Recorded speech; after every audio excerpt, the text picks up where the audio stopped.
मधुबन के बाबा, मधुबन के बाबा मुरली वाले, आपका क्या कहना, आपका क्या कहना। ओम शांति। आज 5 सितंबर 2024 के साकार मधुर महावाक्य हैं।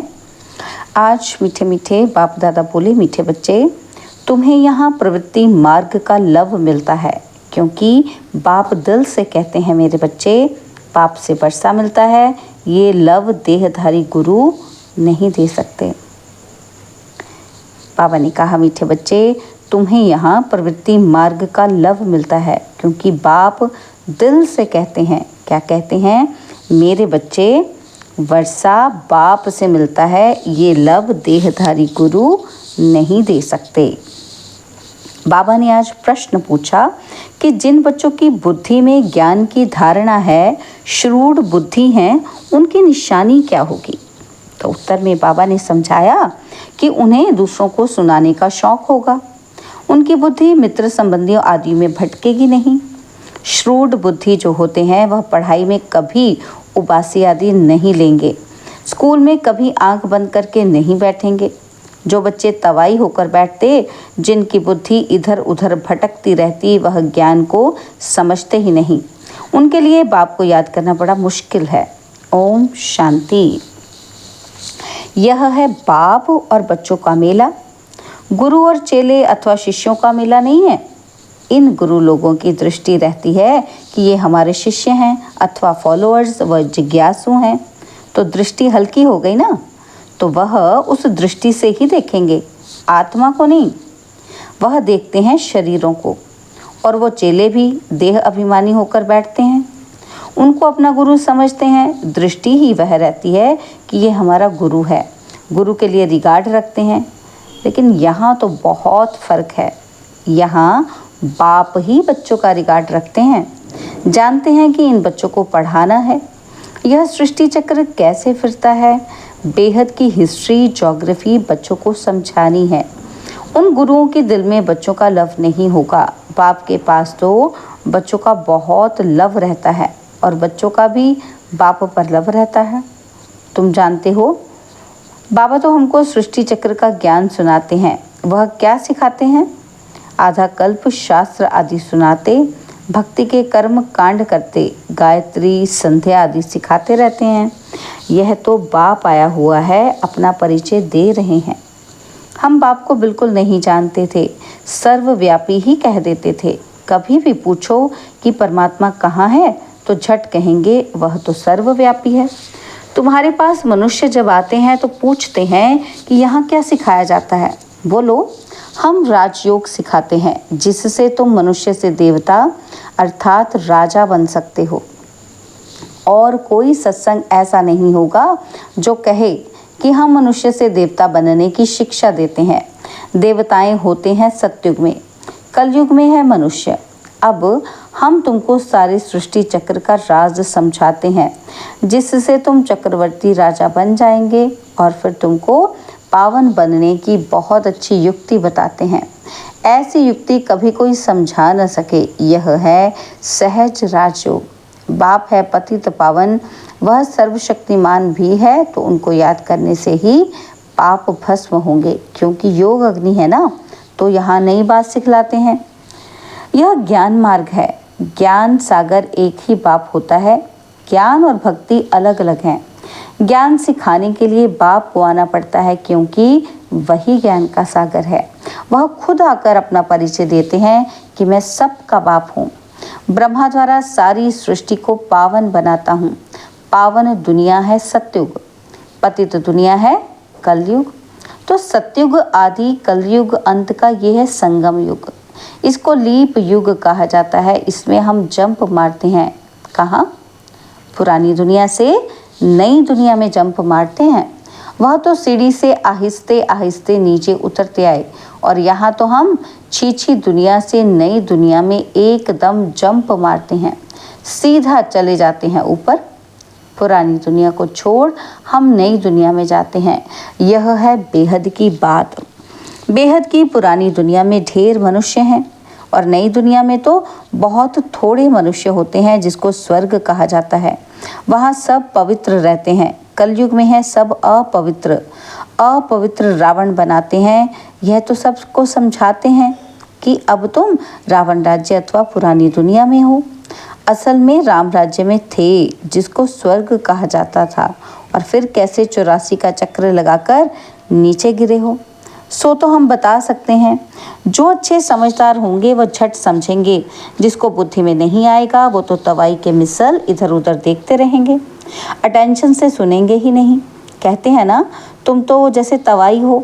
सन्यासी लोग भी जब कथा बैठ सुनाते हैं तो कोई झुटका खाते हैं या अटेंशन और तरफ रहता है, तो अचानक उनसे पूछते हैं कि क्या सुनाया।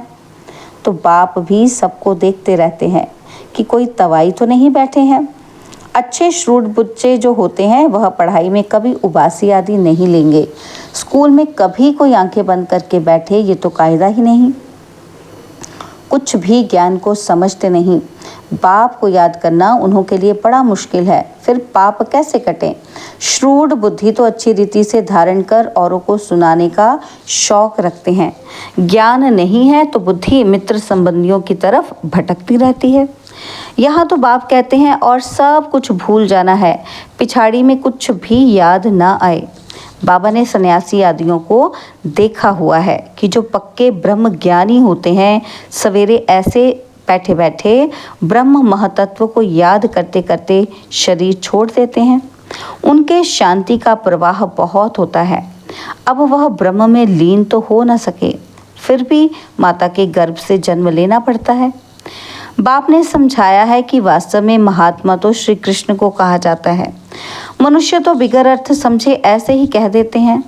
बाप समझाते हैं श्री कृष्ण है संपूर्ण निर्विकारी, परंतु उनको सन्यासी नहीं देवता कहा जाता है। सन्यासी कहना व देवता कहना उनका भी अर्थ है। वह देवता कैसे बना?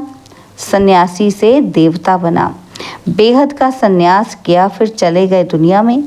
वह तो हद का सन्यास करते हैं, बेहद में जा न सके, हद में ही पुनर्जन्म लेना पड़े। कहाँ से? विकार से। बेहद का मालिक बन न सके, राजा रानी कभी बन न सके, क्योंकि उनका धर्म ही अलग है। सन्यास धर्म देवी देवता धर्म नहीं है। बाप कहते हैं मैं अधर्म विनाश कर देवी देवता धर्म की स्थापना करता हूँ। विकार भी अधर्म है ना, इसलिए बाप कहते हैं इन सब का विनाश और एक आदि सनातन देवी देवता धर्म की स्थापना करने मुझे आना पड़ता है। भारत में जब सतयुग था तो एक ही धर्म था, वही धर्म फिर अधर्म बनता है। तुम अब फिर से आदि सनातन देवी देवता धर्म स्थापन कर रहे हो। जो जितना पुरुषार्थ करेंगे उतना ऊंच पद पाएंगे। अपने को आत्मा निश्चय करना है। फलग्रस्त व्यवहार में रहो, उसमें भी जितना हो सके उठते बैठते ये पक्का करो। जैसे भक्त लोग सवेरे उठकर एकांत में बैठ माला जपते हैं, तुम तो सारे दिन का हिसाब निकालते हो कि फलाने समय इतनी याद रही, सारे दिन में इतना समय याद रही, टोटल निकालते हो। वह तो सवेरे उठकर माला फेरते हैं। भल कोई सच्चे भक्त नहीं होते हैं। कईयों की बुद्धि तो बाहर कहाँ कहाँ भटकती रहती है। अभी तुम समझते हो कि भक्ति से फ़ायदा कुछ भी नहीं मिलना है। यह तो है ज्ञान जिससे बहुत फ़ायदा होता है। अभी तुम्हारी है चढ़ती कला। बाप घड़ी घड़ी कहते हैं मन मना भव।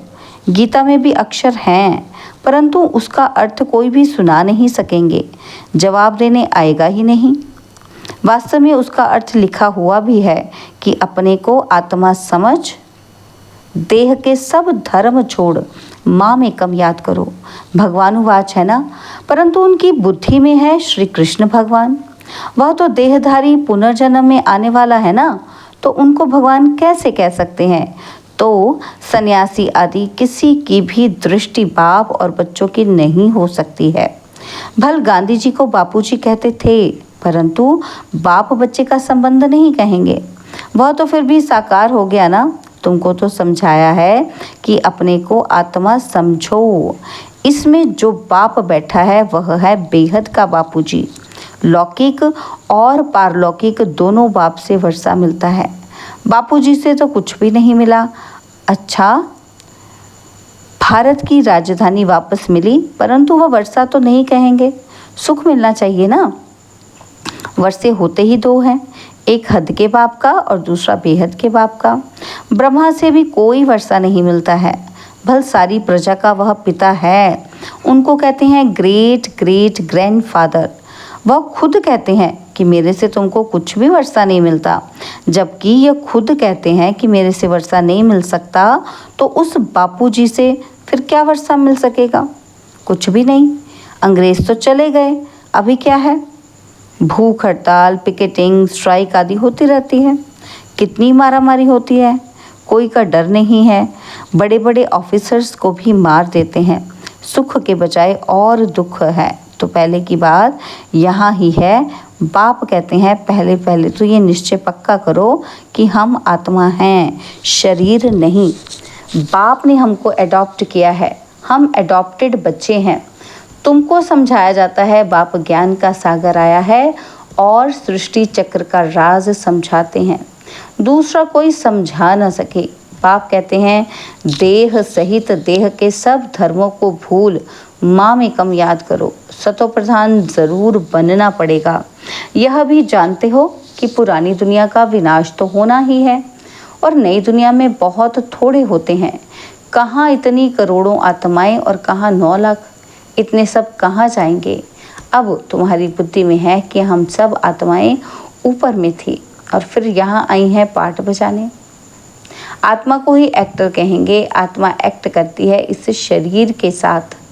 आत्मा को ऑर्गन्स तो चाहिए ना। आत्मा कितनी छोटी है, 84 लाख जन्म है नहीं। हर एक अगर 84 लाख जन्म ले तो फिर पार्ट रिपीट कैसे करेंगे? याद नहीं रह सकता। स्मृति से बाहर चला जाए, 84 जन्म भी तुमको याद नहीं रहते, भूल जाते हो। अब तुम बच्चों को बाप को याद कर पवित्र जरूर बनना है। इस योग अग्नि से विकर्म विनाश होंगे, यह भी निश्चय है। बेहद के बाप से बेहद का वर्षा हम कल्प कल्प लेते हैं। अब फिर स्वर्गवासी बनने के लिए बाप ने कहा है कि माम एकम याद करो, क्योंकि मैं ही पतित पावन हूँ। तुमने बाप को पुकारा है ना, तो अब बाप आए हैं पावन बनाने।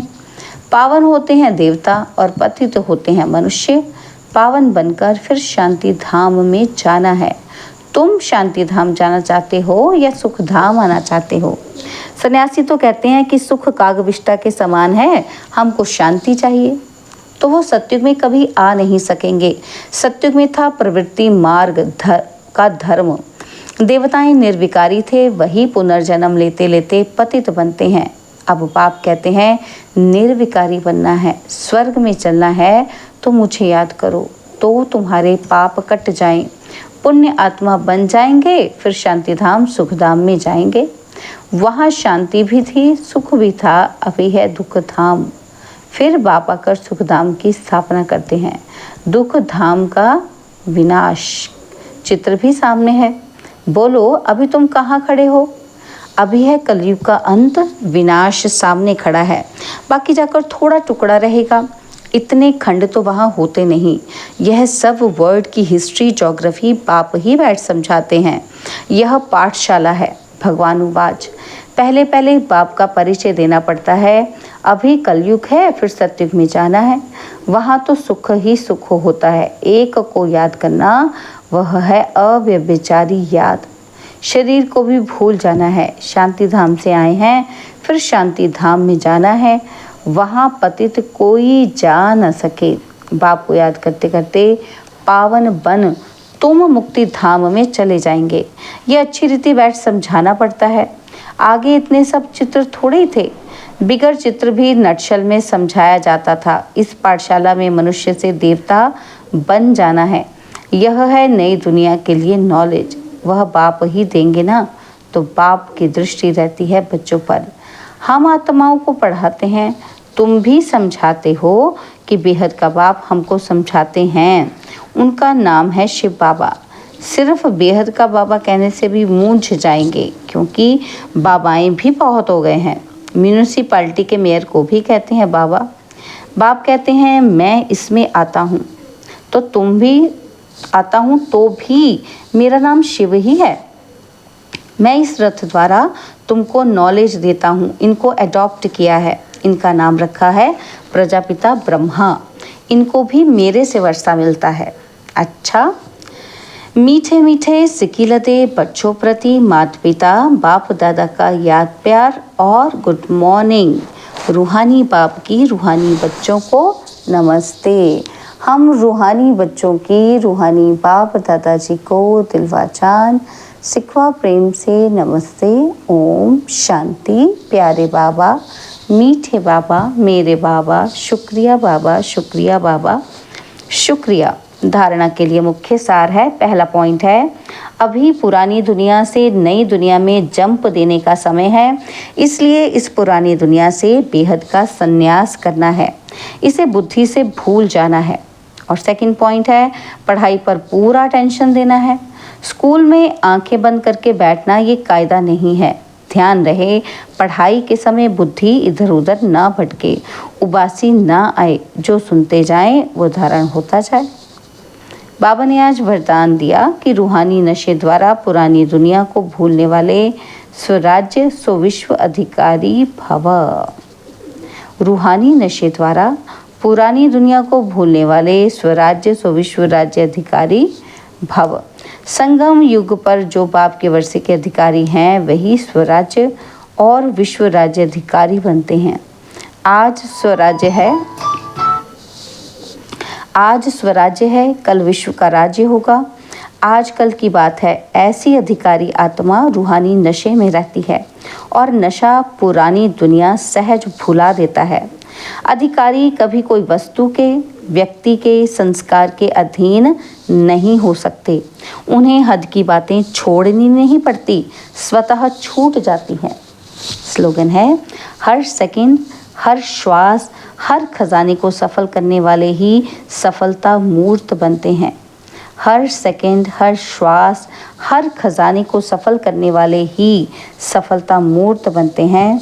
ओम शांति।